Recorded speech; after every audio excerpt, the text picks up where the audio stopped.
Alors bonjour à tous, merci d'être venus pour cette session, cette masterclass.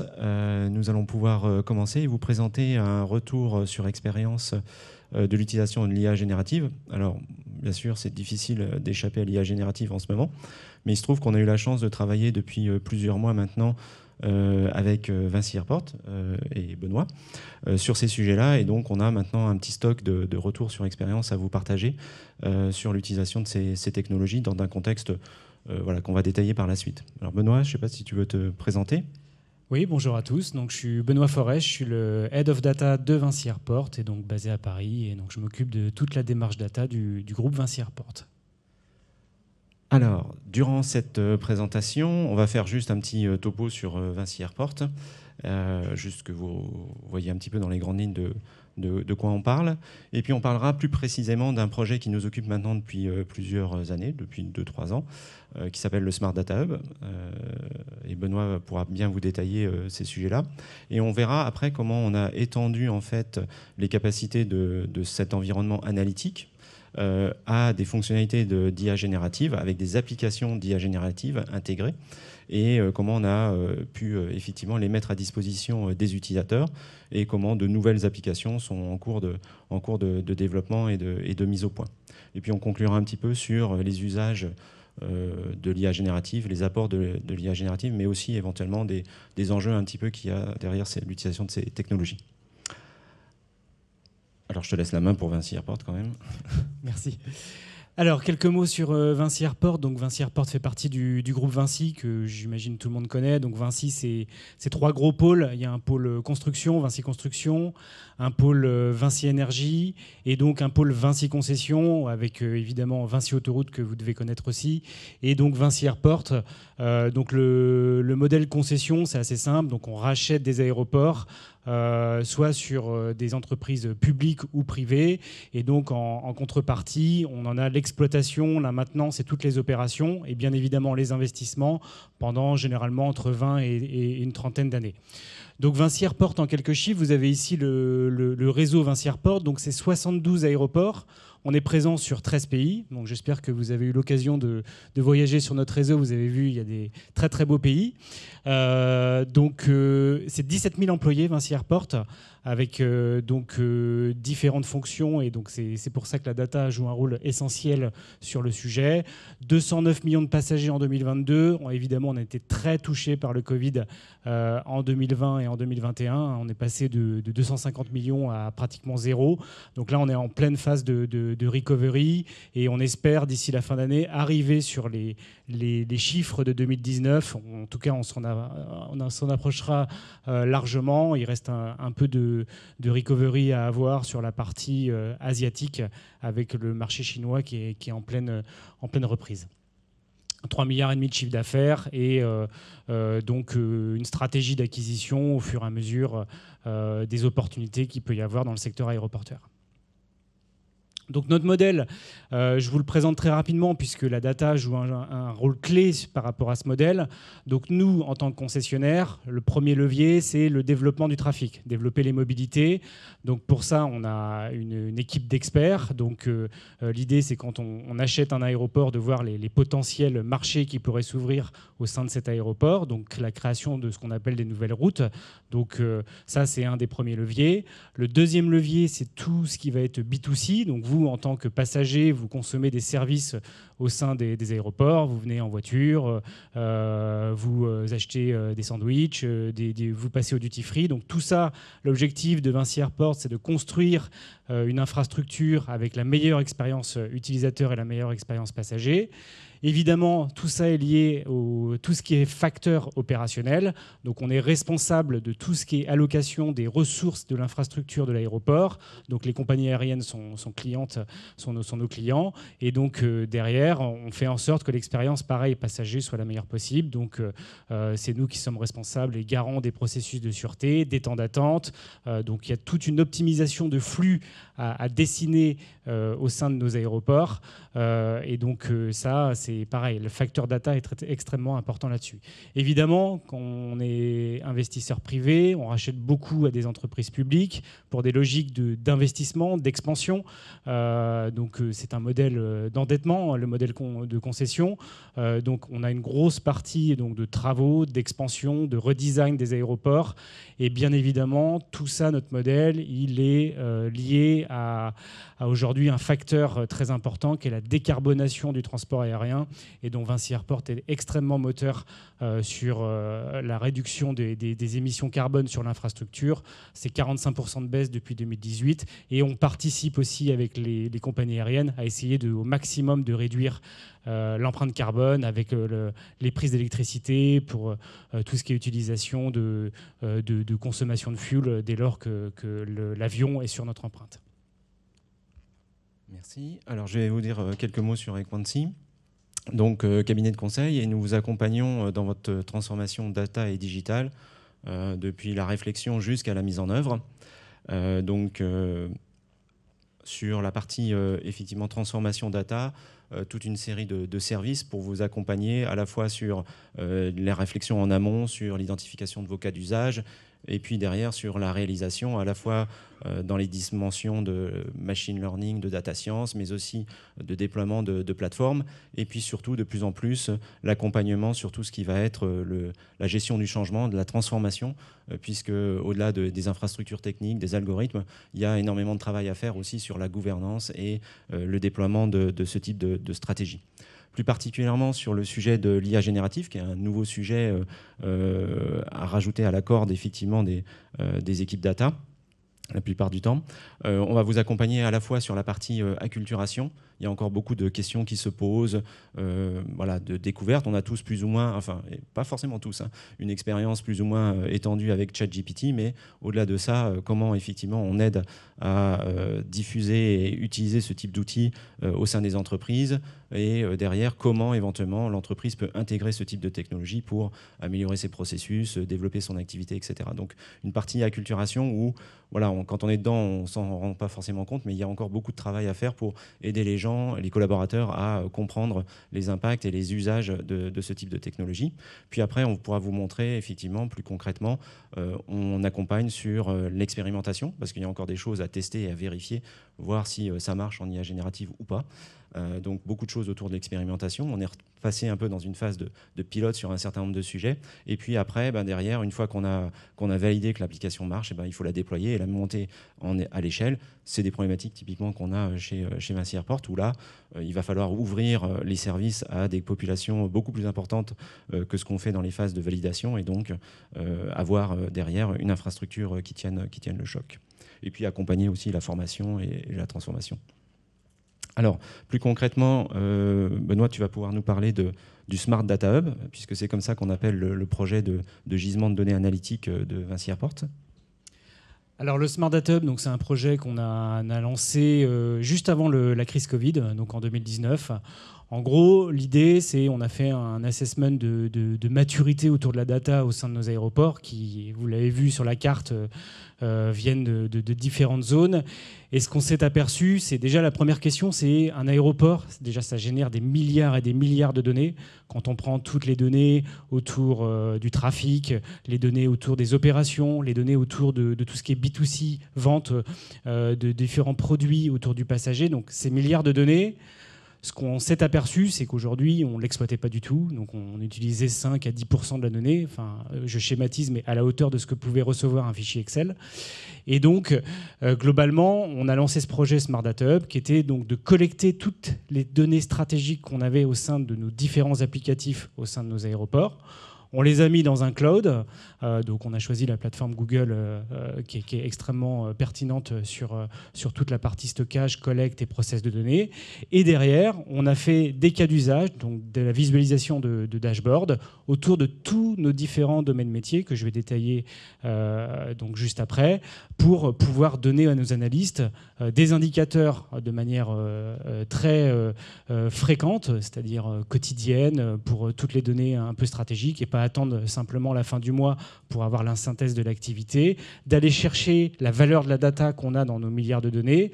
Et donc tout ça dans un souci d'amélioration de la performance, dans un souci de réactivité et dans un souci aussi de prédiction. Donc c'est le deuxième axe de ce projet, c'est-à-dire on collecte, on processe et on donne ce qui s'est passé rapidement sur les journées historiques, et on utilise ces données, et donc c'est ce qu'on a fait pour faire des modèles prédictifs. Et donc par exemple un modèle prédictif au sein d'un aéroport, c'est extrêmement basique, mais prédire le nombre de passagers sur les prochaines semaines, c'est extrêmement essentiel si on veut bien dimensionner l'activité, si on veut bien se préparer, si on veut bien mettre les avions à l'heure. Et donc c'est tous ces cas d'usage là qu'on essaye de faire et qu'on donne à nos analystes. Donc nos analystes au sein de Vinci Airports, c'est quand même 2 à 3 000 personnes au sein du réseau. Donc tous ces gens-là ont besoin d'outils, ont besoin de gagner aussi du temps. Donc le but de ce projet, c'est un gain de temps considérable dans la production et l'analyse des données pour passer en mode décision. Et donc ce projet essaye de répondre à toutes ces parties prenantes et à tous ces différents cas d'usage. Et on est dans un modèle décentralisé chez Vinci, mais c'est un projet qu'on a fait de manière centrale puisque tout le monde a compris la valeur du projet de travailler ensemble sur ce genre de sujet. En termes de cas d'usage, vous avez ici juste une petite photographie. Donc nous, on travaille avec l'outil Power BI sur toute la partie DataVis. Donc on a mis beaucoup l'accent sur le design, toutes les fonctionnalités autour de cet outil pour avoir justement des dashboards extrêmement vivants et qu'on n'attende pas l'email pour avoir la consultation, que tout le monde se serve de cette data, du top manager à l'analyste. Ça marche très très bien. Donc vous avez aussi les différents domaines métiers. Donc j'en ai parlé tout à l'heure. Le trafic pour consulter le volume des passagers qui ont transité dans nos aéroports. Ça, aujourd'hui, on l'a tous les jours. La partie opérationnelle pour la mesure des temps d'attente. Et donc on a utilisé ces données pour faire de la prédiction de temps d'attente de passagers ou la prédiction des arrivées de passagers au sein de nos aéroports.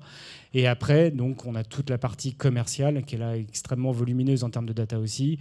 Donc vous, en tant que passager, quand vous consommez, ça génère une transaction, donc anonymisée, mais ça donne des éléments pertinents en termes de qu'est-ce que vous achetez, à quelle heure, quel était votre profil, sur quel vol vous allez voyager. Et donc ça, on essaie de s'en servir aussi pour essayer de comprendre la typologie de nos passagers, la typologie de consommation, mais aussi discuter avec nos partenaires retailers dans un souci aussi de préparation, encore une fois, pour avoir la bonne offre à nos clients par rapport à tout l'entraînement des données qu'on a eu historiquement. Alors, au niveau de l'architecture, c'est juste un petit schéma très simple et très basique. Dans l'approche qu'on a eue, effectivement, c'est avec la plateforme Google qu'on a mis le socle de data en place, sur tout ce qui est la collecte des données et leur alignement. Benoît l'a évoqué, c'est un réseau décentralisé avec des aéroports qui ont des histoires très différentes. Et donc, c'est pas parce que les mêmes données métiers sont traitées qu'elles ont exactement le même format. On a une disparité vraiment assez importante des sources de données en amont. Et donc, on a eu tout un travail de rapprochement de ces données et d'alignement, c'est le terme qu'on a utilisé, sur un modèle de données commun qui permet derrière de développer des applications qui sont utilisables par l'ensemble du réseau. Donc là, il y a vraiment un gros travail sur la collecte et la préparation de ces données, leur mise en forme et la mise à disposition sous forme de tableau de bord, bien évidemment, comme vient de l'expliquer Benoît. C'est au sein de cette plateforme qu'on a mis en place les services classiques d'analytique, de data science, etc. Pour la partie intelligence artificielle générative, on a développé une sorte de surcouche parce qu'on a isolé dans une application ce service. Et cette application va en fait offrir, on le verra, un accès aux utilisateurs, mais va se nourrir bien évidemment et va interroger quand il y a besoin le socle de données qui a été préparé dans le Data Lake. Et par ailleurs, va faire appel éventuellement au modèle d'IA générative. On va vous expliquer ça juste après. Quand il y a besoin, effectivement, de faire travailler ces modèles-là sur les questions qui sont posées par les utilisateurs, sur les données qu'il y a à mettre en forme et à traiter par ce type de modèle. Alors, donc on l'a vu, le projet dès l'origine était sur cette idée de constituer un socle de données pour aider à la décision. Puis ensuite, on a naturellement rajouté les couches de prévision, de prédiction, prédiction de trafic, prédiction d'heures de présentation sur les barrières de sécurité, etc. Et assez rapidement, je dois dire, Benoît a tout de suite vu l'intérêt de commencer à travailler sur l'IA générative dès que c'est sorti. Et donc, on a rajouté cette couche, maintenant ça va faire 8 mois qu'on y travaille à peu près, qui est une expansion naturelle pour nous du sujet du Smart Data Hub. Alors concrètement, concrètement, comme l'a dit Hervé, c'est très simple. Donc, comme tu l'as dit, il y a une phase collecte de données donc, qui a été suffisamment longue, mais on a réussi, et analyse rapide via des dashboards. Une analyse, ensuite l'utilisation des données pour faire des cas d'usage prédictifs. Et donc, le potentiel qu'on a senti tout de suite avec ces outils de Generative AI, c'est derrière l'utilisation de ce genre d'outils pour encore gagner du temps dans, vous allez voir quelques cas d'usage, l'analyse de l'activité, l'analyse documentaire. Et donc ces outils sont extrêmement importants. Et globalement, la synthèse, c'est quoi? C'est il y a 4 ans ou 5 ans chez Vinci Airport, un analyste, il passait 4 jours par semaine à essayer de faire de l'analyse du data crunching de ces données, et une journée en vraiment pilotage. L'idée, c'est de le transformer en l'inverse. C'est-à-dire que pendant une journée, il va préparer ses éléments, et pendant 4 jours, il va pouvoir être en pilotage de l'activité. Ça va déjà, on va améliorer évidemment tous ces processus très manuels, et derrière, ça va le concentrer simplement à des tâches à forte valeur ajoutée. Et donc c'est ça qu'on a senti aussi dans cet outil. Il y a un énorme potentiel de gain de productivité et de gain de temps sur des choses un peu récurrentes. Et donc sur les différents cas d'usage qu'on a imaginés, sur la GenAI, donc nous on a réfléchi à 4 différents domaines. Le premier, c'est simple, mais Hervé va en parler, c'est l'utilisation des modèles GPT, mais dans un environnement privé, ne pas utiliser l'environnement public. Donc on va expliquer un peu plus en détail tout à l'heure comment on l'a fait de manière très pragmatique. Le deuxième, c'est l'avantage d'avoir un data lake, c'est qu'on a toutes les données dedans. Donc c'est de faire des newsletters automatiques appuyés sur toutes les données de Vinci Airport. Et donc ça, vous allez voir un exemple tout à l'heure sur toute la partie, par exemple, analyse du trafic passager au sein de Vinci Airport. Le troisième axe, c'est tout ce qui est intelligence documentaire. Donc là, il y a un très très gros potentiel. Chez Vinci Airport, on est extrêmement consommateur de lecture. On est sur des appels d'offres, sur des nouvelles acquisitions. Dans un aéroport, on gère un paquet de prestataires, des prestataires sûreté, des prestataires de nettoyage, des prestataires de maintenance. Donc tout ça, ça génère des appels d'offres, ça génère beaucoup de lectures et de choix à faire. On va voir aussi que la GenAI a un énorme levier là-dessus. On a aussi beaucoup de documents contractuels, juridiques, qu'il faut stocker, analyser, rechercher.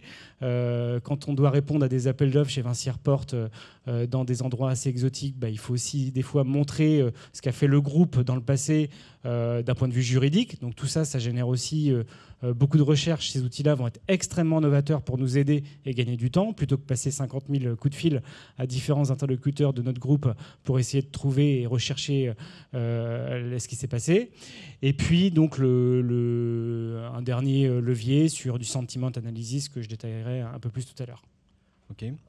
Merci. Et donc, un point, je pense, en retour d'expérience, une idée qui, je pense, était intéressante et qu'on a prise et qu'on a déployée, c'est l'idée de concentrer sur un seul point, pour l'instant encore, tous les services d'IA générative.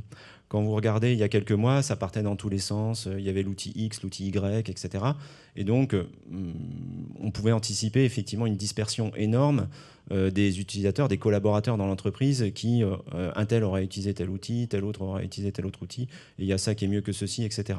Et donc, dans ce cadre-là, l'idée d'avoir un portail central, un portail des applications, des GenApps, comme je vais les appeler, permet de focaliser toute l'attention sur le sujet, de le prendre en main et de se dire ok, là c'est l'endroit où vous pouvez trouver les applications, éviter des dispersions des collaborateurs sur plein d'outils divers et variés qui peuvent être eux-mêmes amenés à expérimenter, plus ou moins de façon plus ou moins autorisée d'ailleurs. Et donc, à partir de là, on a pu commencer à construire des services de base et puis petit à petit, on enrichit. Alors peut-être qu'à terme, il y aura une autre façon de mettre à disposition ces services parce que ça ne peut pas devenir non plus la foire fouille avec énormément d'applications, mais pour l'instant, ça reste un point focal intéressant sur lequel on peut montrer comment l'entreprise progresse sur ces sujets-là et mettre à disposition tous les éléments dont les collaborateurs ont besoin pour se former, pour utiliser les outils qui sont, entre guillemets, labellisés par la maison, etc. Et donc, autour de ce principe-là, on a pu développer et rajouter petit à petit les applications dont on va vous parler. Donc bon, ça c'était juste pour vous montrer qu'il n'y a pas besoin de faire des choses très compliquées, hein. C'est un portail dans lequel les utilisateurs peuvent aller, ils ont une URL, ils sont identifiés et puis derrière ils choisissent les différentes fonctionnalités. On en rajoute au fur et à mesure. Il y a un moment, il faudra probablement réfléchir un petit peu à l'organisation globale de ça parce qu'on ne peut pas se finir avec 50 services. Mais bon, on a cette idée-là au moins d'avoir un point focal clairement identifié dans l'entreprise. Alors, on va vous parler plus particulièrement d'un des cas d'usage qui nous semble intéressant sur ce qu'on a pu faire, enfin plus particulièrement intéressant, qu'on appelle Generative Analytics et qui effectivement s'interface avec le gisement de données de l'entreprise. Alors, hop. Si tu veux nous parler un petit peu du donc, cas. Le premier cas d'usage qu'on a tout de suite identifié, donc évidemment quand on gère 72 aéroports, on doit un certain nombre de reporting et d'analyses à notre top management. Donc un des reportings qui était fait essentiellement et extrêmement important pendant la période Covid, c'était l'analyse du trafic passager chez Vinci Airport. Puisque, comme je vous l'ai dit tout à l'heure, on est quand même passé de 250 millions à zéro. Donc notre patron, s'il y a un indicateur qui regarde, si on n'a pas de passagers, on n'a pas de revenus. Donc c'est très basique. Donc on a suivi donc, avec le Smart Data Hub les indicateurs et les dashboards, l'analyse de l'activité. Et ce que voulait notre top management, c'est une analyse un peu plus fine en mode analyste du trafic par type de région, etc. Donc ce qu'on a fait avec la GenAI, c'est que c'était très simple. On a pris une newsletter qui est faite par les analystes. On a vu comment elle était écrite. Donc on a essayé d'identifier les patterns dans cette newsletter, c'est-à-dire ça compare à 2019, ça compare par rapport à du budget, ça compare par rapport à des marchés. Et donc derrière, ce qu'on a fait, c'est qu'on a été allé prendre la donnée dans notre data lake, on l'a un peu préparé pour mettre les coefficients exceptionnels de cette donnée. Et derrière, on a interrogé grâce au LLM, on a fait un prompt. Alors, ce n'est pas une question, hein, on a fait un prompt très cadré. On a dit rédige-nous une newsletter en commençant par Vinci Airport, en faisant par zone, en bullet point, en précisant que c'est par rapport à 2019, en précisant par rapport au budget et en nous identifiant les coefficients exceptionnels. Et donc, ce qui est assez remarquable, c'est que après quelques semaines on va dire de calage sur ce fameux prompt engineering, on est arrivé à des résultats qui étaient quand même assez bluffants. Donc toute l'analyse, on va dire, d'aller chercher dans la donnée, de l'expliquer, la restitution par rapport à des références telles que 2019, tout ça était très très bien écrit. Il y a eu un peu d'hallucination au début, mais Hervé va en parler. Et alors ce qui est quand même extrêmement intéressant, c'est que quand vous avez un analyste qui doit écrire une newsletter sur 72 aéroports, quand il commence par le premier, c'est vachement complet. Par contre, quand il arrive en dernier, il est crevé. Du coup, il finit par une petite ligne et bon, on ne sait globalement pas trop ce qui se passe. Là, le LLM, lui, il ne s'arrête jamais. Donc, c'est une machine. À la fin, il est aussi affûté, j'ai envie de dire, que le premier. Et donc, ça aussi, c'est intéressant. Et donc, derrière aussi, ce qu'on a fait, et Hervé pourra peut-être en dire un mot, c'est que la newsletter, elle n'est pas à 100% générée donc, par la LLM. Enfin, il y a 90% du travail qui est fait. Évidemment, il y a des facteurs que l'analyse connaît mieux que d'autres, c'est-à-dire avec ses discussions avec les compagnies aériennes. Et donc, derrière, on a mis un système de prompt additionnel sur la newsletter pour rajouter des commentaires en complément de la newsletter. Et donc, ça fait un modèle hybride préparé à 80% et une analyse supplémentaire qui est faite à 20% par l'analyste. Et donc, ça fait un résultat qui est plutôt assez remarquable. Effectivement. Alors, juste pour préciser un petit peu les sujets autour de l'IA, de Generative Analytics et donc de l'IA Gen appliquée à la BI, je pense que c'est une démarche assez intéressante et assez nouvelle avec peut-être une nouvelle perspective. moi, ce qui m'a surpris au début, pourtant Benoît a embrayé tout de suite, c'est on avait fait beaucoup d'efforts pour mettre en place un portail de collecte, enfin un système de collecte de données avec un portail avec vraiment du design très, très chiadé, pour le dire directement. Et Benoît insistait beaucoup sur ces aspects-là. Et pourtant, une des premières applications qu'on a faites, c'est de ramener tout ça à du texte, à diffuser assez simplement aux utilisateurs. Et donc ça, je pense que c'est un complément important des portails de BI et de Self-BI qu'on met en place pour faciliter l'accès aux données dans les entreprises. On passe d'un mode pool où c'est l'utilisateur qui va chercher la donnée, l'information et qui, grosso modo, se débrouille plus ou moins bien dans son portail et a plus ou moins le temps de le faire, à un mode push où là, on va aller lui envoyer de façon très ciblée un certain nombre de messages clés sur les sujets importants. Alors, ça ne donnera pas effectivement la finesse de réflexion d'un analyste, c'est pas ça, mais comme l'a dit Benoît, on a un retour de bonne qualité, avec un niveau constant, ça c'est aussi pas de fatigue, pas de distraction de la part de l'analyste qui rédige, et donc grosso modo ça fait quand même un socle solide à communiquer de façon automatique où les gens peuvent relativement en confiance avoir une bonne idée de ce qui se passe. Okay. Donc ça, je pense que c'est une perspective assez intéressante autour de tout ce qui est évolution de la BI. Avec effectivement une forme de paradoxe par rapport à tout ce qui a été fait jusqu'à présent en termes d'ergonomie, facilité d'utilisation. Là, on se ramène à un bon vieux texte qu'on peut mettre en forme légèrement, mais on va mettre du gras, de l'italique, mais voilà, ça va rester quelques lignes de texte. Et donc, juste, Benoît a évoqué un petit peu l'aspect. Il n'y a pas de magie, par contre. Il y a beaucoup de travail quand même derrière ça. Ça veut dire que ce n'est pas en jetant simplement vos données dans le modèle que vous allez avoir des choses intéressantes. On a beaucoup fait de travaux en amont pour préparer les données. Qu'est-ce que ça veut dire ? Ça veut dire qu'au lieu de simplement envoyer le tableau d'activité tel quel, et là, si vous faites ça, vous allez avoir des résultats assez déceptifs, ça c'est sûr. On a fait une forme d'analyse de données qui met en avant l'effet saillant par rapport à un certain nombre de dimensions. Benoît les évoquait, par rapport à 2019, qui est l'année de référence, par rapport au budget, par rapport à certaines dimensions autour des airlines, etc., des régions, de manière à ce que cette matière elle soit déjà prête. Sinon, il y a trop de travail pour le modèle. C'est pas vrai, il ne va pas y arriver tout seul. Et donc, toute cette préparation, on l'a fait en amont. Voilà, c'est là où il y a de l'intelligence humaine qui vient travailler. On a développé effectivement toute une série de prompts. Le prompt, c'est la question que vous posez, mais là, elles sont quand même nettement plus sophistiquées. Il y a tout un paquet de choses qui sont décrites avec des instructions. Fais ceci, fais cela, ne dis pas ceci, ne dis pas cela. Au fur et à mesure, on a corrigé un petit peu toutes les hallucinations qu'on pouvait constater, mais on est vraiment sur des modèles qui sont, des fois, on les appelle instruction-based. C'est-à-dire que si vous leur dites des choses, en général, ils les respectent. Pas tout le temps, mais en général, ils les respectent. Donc, il faut être un peu comme un assistant à qui on donne vraiment sa liste de choses à faire. Et là, il va être capable de générer quelque chose que vous contrôlez et qui a la qualité suffisante. Et puis ensuite, effectivement, on le fait passer dans le LLM et on récupère le résultat.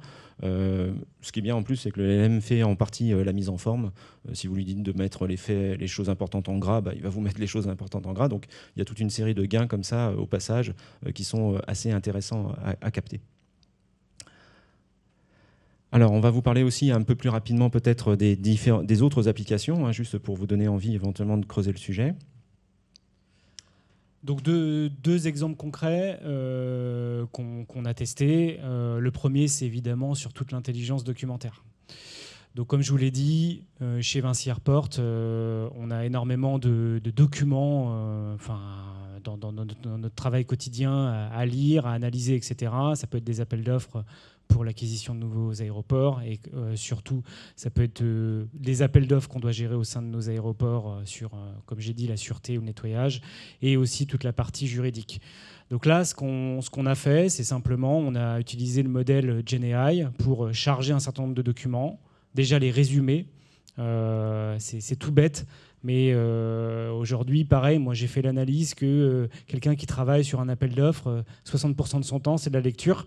Donc, du coup, si le modèle peut l'aider déjà à synthétiser, à poser les bonnes questions, à essayer de comparer quelle est l'offre digitale entre tel prestataire et tel prestataire, quelles sont les ambitions environnementales des différents prestataires, si ça peut déjà aider à faire une préanalyse, c'est du temps de gagner. Et encore une fois, on peut se concentrer à la vraie valeur de ce que doit faire la personne qui doit choisir un prestataire, c'est le challenger, regarder si par rapport à l'expérience passager, c'est cohérent, essayer d'avoir une stratégie sur du moyen terme, travailler pareil à la réduction des émissions carbone. Donc tout ça, globalement, l'intelligence documentaire, elle va pouvoir nous aider. Donc pour ça, on a utilisé le modèle GPT classique, mais aussi il y a un modèle chez Google qui est très prometteur, qui est le Enterprise Search, qui est globalement, vous poussez vos documents, ça les stocke, ça les archive. C'est une sorte de chat pour aller rechercher une information. Donc vous posez une question, ça va vous dire c'est ce document-là qui répond à la question. Donc ça source le document. Ça, c'est extrêmement important aussi que les modèles sourcent ces réponses. Et donc ça, c'est ce qu'on teste sur la partie, on va dire, achat et juridique. Un deuxième use case sur la partie GenAI, c'est toute l'utilisation de ce qu'on appelle le sentiment analysis. Ça aussi, on a eu une présentation il y a longtemps des différents partenaires et on a tout de suite senti le potentiel. Je vous donne un exemple concret. Chez Vinci Airports, on a 17 000 collaborateurs, donc ça fait 17 000 campagnes d'entretien annuelles à faire. Donc il y a énormément d'analyses à faire sur nos salariés. Généralement, les campagnes d'entretien, alors il y a des questions fermées, mais il y a aussi des zones de commentaires ouvertes. Ces zones de commentaires, aujourd'hui, c'est pareil. Pour exploiter tout ce que disent un collaborateur, ça prend un temps de fou entre le lire, l'interpréter et le classer pour avoir une sorte de synthèse finale. Donc notre DRH est venu justement nous solliciter un peu sur ce genre de concept en disant j'aimerais avoir une analyse un peu de sentiment de ce que ressentent les salariés au sein de l'entreprise sur cette partie un peu commentaire ouvert. Et donc simplement ce qu'on a fait, c'est qu'on a extrait la partie des entretiens avec les commentaires, on les a évidemment anonymisés. Derrière, on les a passés à la moulinette du GenAI en disant classe-moi les 3 sentiments importants résumés par le collaborateur. Et derrière, ça donne des facteurs intéressants, ça donne des synthèses avec 3 mots-clés par collaborateur. On peut faire un nuage de mots-clés. Et ça, encore une fois, historiquement, on aurait mis des mois à le faire. Là, même si le résultat il est bon à 90%, on a quelque chose de rapide, d'efficace en simplement quelques heures. Donc évidemment, ces modèles, on compare ce qu'aurait fait l'analyste RH quand lui lit les entretiens en termes de sentiments, et on essaie d'améliorer le prompt justement pour essayer d'arriver à 90 et 100% de résultats. Ce qui fait qu'aujourd'hui, notre DRH, il peut avoir rapidement, après une campagne d'entretien, j'ai tant de pourcents de personnes qui sont sur des sentiments positifs, négatifs. Il y a des sujets de mobilité. Alors chez Vinci Airports, vous avez vu le réseau, donc il y a des gros enjeux de mobilité des collaborateurs. Et c'est d'ailleurs une force du groupe de promouvoir un peu des mobilités sur différentes zones géographiques. Donc tout ça, on est dans l'anticipation et on va pouvoir améliorer l'expérience autour des salariés grâce à ce genre d'outils. Merci. Alors, dernière application dont on voulait parler, c'est ce que j'appelle le Everyday GPT. C'est-à-dire qu'effectivement, des collaborateurs vont avoir vont s'accaparer ou vont utiliser GPT avec plus ou moins d'aisance, etc. Et puis, il y a un problème, effectivement, à les laisser aller sur du GPT ouvert, sur celui d'OpenAI, puisqu'on n'est pas sûr de ce qui va être mis dans les questions, des copier-coller qui vont être faits, etc. Alors, je ne dis pas que ça va ressortir le jour d'après dans le modèle, hein, c'est pas du tout ça le fantasme, mais effectivement, on a quand même des données qui sont envoyées quelque part chez un tiers avec lesquels on n'a aucun contrat, etc. Donc, pourtant, il faut répondre éventuellement à la demande des collaborateurs qui est pour certains d'avoir un outil qui présente les mêmes capacités et les mêmes puissances que celles qu'on peut avoir sur OpenAI, sinon ils se considèrent un petit peu brimés éventuellement. Et donc on a déployé un service de GPT, donc c'est le même modèle, hein. Les cloud providers proposent maintenant de déployer en version sécurisée, dans un environnement que vous contrôlez, une version équivalente à celle d'OpenAI ou quasi équivalente à celle d'OpenAI, sauf pour certaines fonctionnalités. Et derrière, on a aussi, et c'est là où il y a un travail supplémentaire, enrichi un petit peu l'approche. C'est-à-dire que la question que vous tapez dans ce chat interne, entre guillemets, ce chat GPT interne, n'est pas juste envoyé direct sur le modèle comme ça.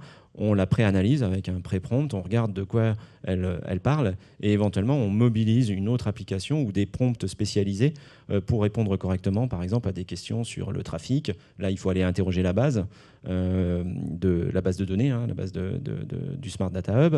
Des analyses de rapports, là, il faut aller chercher dans le contenu des rapports, etc. Et donc, il y a une sorte de pré-aiguillage qui permet de bien répondre à la question où vous n'auriez pas de réponse si vous l'envoyez directement, simplement à GPT, qui, lui, ne connaît pas toutes ces informations-là. Et puis, quand même, on détermine, tiens, ça a l'air d'être une question générale, la cuisine, je sais pas, voilà, comment faire une recette. Et donc là, dans ce cas-là, on donne quand même accès aux fonctionnalités de GPT parce que derrière, ça peut servir à reformuler des emails, enfin toutes les fonctionnalités de base que vous pouvez avoir dans le day-to-day à l'utilisation de GPT. Il faut quand même pouvoir éventuellement aussi les rendre accessibles de façon sécurisée aux utilisateurs. Donc ça, voilà un autre exemple d'application qui est disponible sur le portail. En conclusion, alors, ton avis sur la Gen AI? À mon avis, c'est simple. Moi, je considère que c'est un énorme game changer. Comme vous l'avez vu sur les cas d'usage, on s'est projeté. C'est vraiment très bien à partir du moment où on ne fait pas n'importe quoi. Donc je pense que là, on a utilisé des choses pragmatiques de la Gen AI. Vous avez vu, toujours dans un même objectif, le gain de temps, apporter des outils pour concentrer les efforts sur des axes à valeur ajoutée pour nos analystes, pour nos salariés. Il y a d'autres parties de la Gen AI où pour l'instant on n'a pas exploré, typiquement la génération de contenu, où là on est beaucoup plus frileux. Alors surtout dans le domaine aéroportuaire, parce qu'on peut être vite dans la fake news assez rapidement avec des contenus complètement faux autour du secteur aéroportuaire. Donc voilà, il y a des côtés où il faut faire attention à tout ce qui est générative AI, mais pour tout ce qu'on a commencé à travailler avec Hervé, nous on considère que c'est vraiment l'avenir, qu'on est face à l'arrivée d'une technologie massive. Et derrière, avec tous les outils aussi que va déployer Microsoft, Google, autour de tout ce qui est Workspace ou tous les outils Office, on va arriver pareil à une nouvelle manière de travailler. Il va falloir former, donc ça fait partie de nos objectifs aussi de l'année prochaine. On va former un peu tout le monde à l'utilisation de ces outils. Et donc voilà, pour répondre à ta question, c'est très prometteur. Quelques autres remarques sur effectivement le côté magique. On n'est pas du tout sur ce genre de discours. Il faut, je pense que ça fait partie du processus que de bien comprendre comment fonctionne ce type de modèle pour pouvoir leur demander des choses pour lesquelles ils sont adaptés. C'est peut-être un petit peu moins magique que ce que certains peuvent vous vendre, mais on arrive à faire des choses tout à fait utiles et à valeur ajoutée dans l'entreprise. J'espère qu'on a pu vous le démontrer. Et donc, le LLM n'est pas tout à fait... Enfin, les modèles génératifs ne sont pas tout à fait comme des intelligences humaines. Donc, il faut bien leur donner des instructions comme il faut, etc. Donc, c'est pas simplement parce qu'il n'a pas répondu bien à votre question assez basique que c'est fichu. Si vous retravaillez la façon de l'utiliser et de l'exploiter, et c'est là où votre intelligence elle peut jouer. Donc, on est plus dans une collaboration avec le modèle que véritablement dans une concurrence. On va pouvoir comme ça faire progresser les applications. Voilà, je vais conclure rapidement, peut-être un petit peu plus rapidement. Je vous remercie de votre attention. Je ne sais pas si vous avez des questions, s'il nous reste encore un peu de temps pour les questions. Une question ? Ouais, alors on me dit une question. Donc, qui va gagner la question ? J'ai pas de goodies à offrir, comme la conférence précédente. Benoît ? Merci, c'était très clair et enthousiasmant, comme d'habitude, Hervé. Est-ce que vous avez été jusqu'à imaginer de faire des modèles peut-être plus fine-tunés, distillés, quelque chose qui irait plus loin que les LLM généralistes ? Oui, alors c'est une bonne question. Effectivement, beaucoup des applications qu'on vous a montrées, pour ceux qui découvrent peut-être le sujet, le modèle, ce qui change beaucoup avec l'IA générative, c'est que vous arrivez avec un modèle qui a déjà été entraîné par un grand data tech. J'entends OpenAI, Google, etc. Et donc, il a déjà des capacités relativement importantes de compréhension et de génération de texte. Là, on va parler du texte. Et donc, mais il existe une procédure de fine-tuning qui permet éventuellement d'adapter les réponses du modèle à votre corpus de texte. Alors, pour l'instant, on n'a pas eu besoin sur tous ces éléments-là de fine-tuner. On considère le fine-tuning, là, actuellement, sur tout ce qui va être génération de contrats, où effectivement, là, on ne peut pas attendre du modèle qui a été entraîné sur des corpus assez généralistes qu'il ait le niveau de précision nécessaire pour des juristes et dans le domaine aérien. Voilà. Donc le fine-tuning, on va en faire sur la génération de contrats. C'est un process en cours. Oui.